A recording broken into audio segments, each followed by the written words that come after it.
Madam آج جو ہے وہ قومی اسمبلی میں ایک قرارداد منظور ہوئی ہے چارٹر آف پارلیمنٹ کے نام سے. آپ سمجھتی ہیں جو 2 روز قبل ہوا پارلیمنٹ کے اندر اس کے لیے یہ کافی ہے کہ آپ چارٹر آف پارلیمنٹ کر لیں صرف؟ میرے خیال ہے یہ کافی نہیں ہے.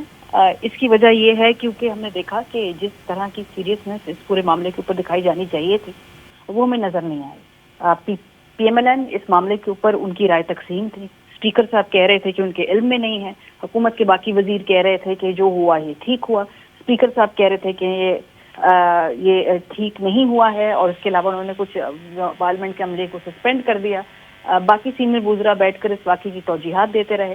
تو پی ایم ایل این کی طرف سے تو مکسڈ ریاکشن تھا. پیپلز پارٹی کی طرف سے ہم نے دیکھا کہ ان کی سیکنڈ ٹیئر لیڈرشپ کی جانب سے بڑی دھواں دھار تقاریر کی, لیکن آج بلاول بھٹو زرداری صاحب نے اپنی تقریر میں اس واقعے کا ذکر نہیں کیا ہے. تو اس کے بعد اگر ہم دیکھیں کہ جس طرح کی کنڈمنیشن چاہیے تھی, جس طرح کا اس پہ اجتماعی رد عمل چاہیے تھا, وہ نظر نہیں آیا. اب ایسا لگ رہا ہے کہ بس چونکہ رات پہ ہی بات گئی تو ایک قرارداد پاس کر کے اس طرح کی تقاریر کر کے معاملے کو رفع دفع کر دیا جائے, لیکن نہیں, انفارچونیٹلی ایک ایسا دروازہ کھول دیا گیا جس کے ریسیونگ اینڈ پہ آج تحریک انصاف ہے. اور اب چونکہ یہ روایتیں قائم ہو گئی ہیں تو بڑا مشکل ہوگا کہ فیوچر کے اندر اور دیگر جماعتوں کے ساتھ اس طرح کا سلوک ہم نہیں دیکھیں گے.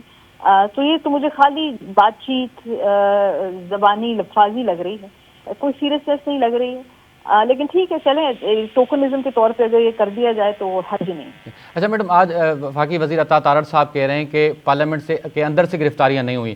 دوسری جانب ہم نے دیکھا کہ سارجنٹ عام کو جو ہے وہ انہوں نے معطل کر دیا اسپیکر صاحب نے 4 مہینے کے لیے. اگر گرفتاریاں اندر سے نہیں ہوئی تو پھر یہ معطلی کیوں ہوئی؟ تو آپ سمجھتے ہیں نون لیگ کے اندر بھی کوئی تقسیم ہے, کوئی رہنماؤں کے اندر جو ان کی سیکنڈ ٹیئر لیڈرشپ ہے؟ دیکھیں, جو ہمارے منسٹر آف انفارمیشن ہے وہ منسٹر آف انفارمیشن سے زیادہ منسٹر آف ڈس انفارمیشن ہے. صحیح. بہت سارے معاملات کے اوپر ان کی جو رائے ہے وہ حقیقت کے قریب نہیں رہی. فار ایگزامپل, ملک کے اندر انٹرنیٹ کی بندش ہو, وی پی این کا استعمال کرنا ہو, فائر وال ہو, اس کے اوپر وزیر صاحب کی بدلتی اسٹیٹمنٹس ہیں. ہم نے دیکھا کہ تحریک انصاف کے اوپر پابندی لگانے کی جب بات تھی تو وزیر صاحب نے آ کے اناؤنس کر دیا, لیکن اس کے بعد پارٹی پیچھے کئی قدم پیچھے ہٹ گئی.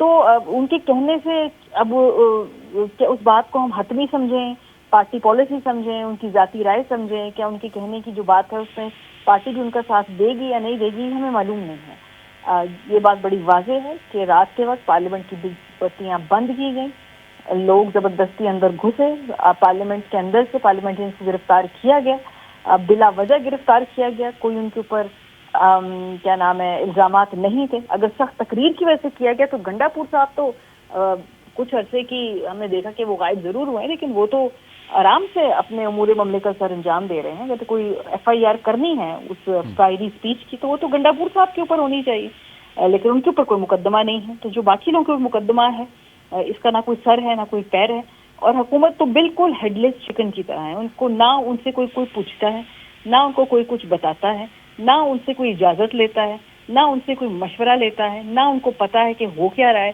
میرا خیال ہے انہیں بھی ٹی وی دیکھ کر ہی پتا چلتا ہے کہ اس ملک کے اندر کیا ہو رہا ہے. اچھا میڈم, آج بلاول صاحب نے اپنی اسپیچ میں کہا ہے کہ آئین کی بالادستی کے سوائے کوئی بھی ادارہ نہیں چل سکتا. تو ہم کیسے ممکن بنا سکتے ہیں آئین کی بالادستی کو؟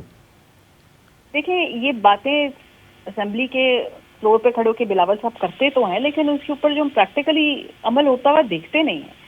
2 صوبوں کے اندر الیکشن ڈیلے کیا گیا, کے پی اور پنجاب کے اندر آئین کو وائلیٹ کیا گیا.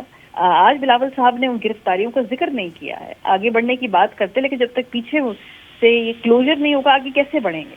تو پیپلز پارٹی کا جیسے کہتے ہیں نا, running with the deer and hunting with the hares, یعنی کہ آپ نے مظلوم کے ساتھ بھی رہنا ہے اور ظالم کی پشت پناہی بھی کرنی ہے.